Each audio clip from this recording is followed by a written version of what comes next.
Ladies and gentlemen, welcome back to the channel. My name is Brad Hughesby, and today we are going to be going over how the class of 2023 committed. It is November. The class is virtually complete, so it's time to look back and see how all 20-something of these guys ended up in the class. Most of them committed over the summer. Most of them knew pretty early that Notre Dame was the right fit for them. But we're going to go through the defensive line and the linebackers in this video. This is part two. I did the offensive line and cornerbacks and safeties last video, and then I'm going to be going over the tight ends, wide receivers, running backs, and maybe we'll have a quarterback commitment by the time I film the next one, but that's doubtful. We'll talk about that in a later video. But to start, we're going to go with Devin Houston. You're watching him on your screen. Talented kid from Canada. Older brother is Justin Houston, not Justin Houston, Caleb Houston, who's now in the NBA, but was at Michigan. Michigan probably finished second in this recruitment. Wake Forest, Penn State were a few other schools involved, but I think once Devin Houston went to campus for his first visit in the spring, this one was all Notre Dame. Took his official over the summer. Loves Notre Dame. He's just a really, really great fit. Armel Mukum will go to next. The one-time Stanford commit. I think wanted a little bit higher football experience. Stanford is very academic based, but he wanted an elite football school, and he got that. He has definitely risen in the rankings since he committed to Notre Dame. I don't know if that's just bias because he committed to a better school, or if he actually deserves it. But from what I've seen, I think he actually deserves it. Has had a very nice year. He's very raw. He'll definitely need the coaching that Notre Dame will provide, but Al Washington should do wonders with him. He was pretty much the replacement for Keon Keeley when Keon Keeley decommitted, but he was a really, really good backup plan. Next, we'll go to Brennan Vernon. Vernon is a freak. I mean, we don't talk about him enough. 6'5", 280, I think he is right now. Slimmed out a little bit for the football season, for his season, high school season. He'll be enrolling early, I believe. We'll get on campus. He was actually the first commit in the class. Him and second commit in the class. Sorry, Keon Keeley were 1 and 2. Vernon is rock solid. Everyone thought he'd end up at Ohio State, but no, Notre Dame won him June of 2021. When Marcus Freeman was the defensive coordinator, Mike Elson was still on staff.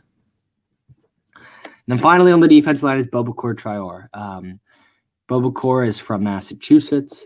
Boston College was the school he thought he would end up at before Notre Dame offered. And then that shook things up. Visited Notre Dame. Really, really liked his time when he was on campus in the summer. And that was all she wrote. Notre Dame won this one then over the summer. We'll head to linebackers. We'll start with Drake Bowen, one of the crown jewels of the class. One of the most talented players in the Midwest and the country. Was a 5-star at one point, has slowly dropped, but I think that's just because of the competition he plays. He plays in Northwest Indiana, which isn't ideal, but he definitely dominates on the offensive and defensive side of the ball.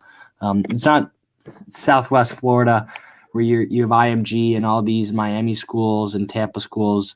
It's Indiana. People don't get out there as much to see him, rankings, evaluators, etc. But I think he should have a nice All-American Bowl when he's there in January in San Antonio. But Drake Bowen is just a stud. I'm really excited for him. I think he's going to be a really great player at Notre Dame. Last two guys, Jaden Osbury, one of the more recent commits. His brother, Austin Osbury, was a target in the 2022 class, but he ended up at Auburn.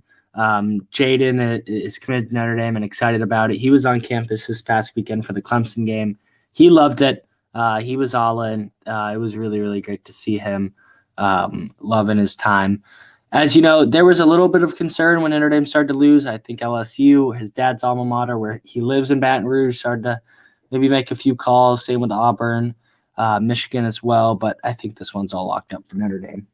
And then finally, Preston Zinter, one of the more underrated players in this class. I remember some people were questioning if he was a take or not. Back in the spring when he committed, he came to campus in either March or April and shut things down then.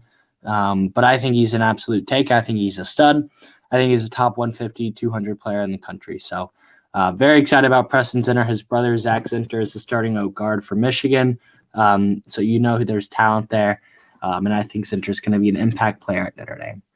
So that's the video, guys. Thank you so much for watching. Make sure you like and subscribe. Comment if you have any questions. I want to say a few final things about the recruiting weekend we had this past weekend for Clemson.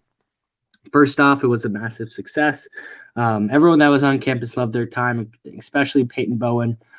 Getting him locked into this class is definitely necessary, and I think they kind of did that. Will he take another visit? Probably. I think Oklahoma would be the school that he considers more than A&M. I think it's Oklahoma and Notre Dame, if I had to guess, but I still expect him to sign in Notre Dame and to enroll early. It's been a battle for the coaching staff, for the fans, for all of us, but I do believe he will end up in Notre Dame's class. Then regarding quarterback, C.J. Carr will be staying in the 2024 class instead of reclassifying into the 2023 class. Notre Dame will take a quarterback, and I hope and expect them to take a portal quarterback as well. I know a lot of people are throwing out Devin Leary as a possible name. Maybe a guy like Grayson McCall or Jordan Hall from BYU. There are so many different names you can throw out, but I'd say Devin Leary is probably one of the more likely guys to hit the transfer portal. My opinion, if DJ Ugalele enters the portal, give him a look. I don't know what Tommy Rees wants to do there. I personally would not take him. He has just been pretty bad this year. He has all the talent in the world, but I think he needs to go back home to SoCal, go to a school like UCLA, and work on his craft there a little closer to home. I don't think Notre Dame would really fix him. But I just think DJ is very talented, but I don't think Notre Dame's it for him.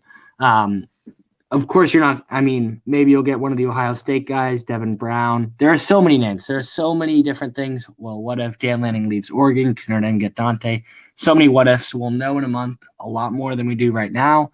When the final games end, Brian Kelly left just about a month ago to LSU. And look at him. He just beat Bama. We're not upset, though, because we just beat Clemson by 20. So how things change, how things go. But yeah, I think Notre Dame's official visit weekend went very well. I think they have space for another 3 or 4 guys. Brandon Hillman, quarterback, Caleb Smith, the wide receiver from Texas, and then Khalil Barnes, who I'm very excited about. I think Khalil Barnes is a top 200 player in the country, if not higher, from Georgia. So there's still people to be added to the class. The class is not done, but it's wrapping up. So yeah, that's all I got from this weekend. Thank you guys for watching. Make sure you like, subscribe, comment if you have any questions, and that is it from me.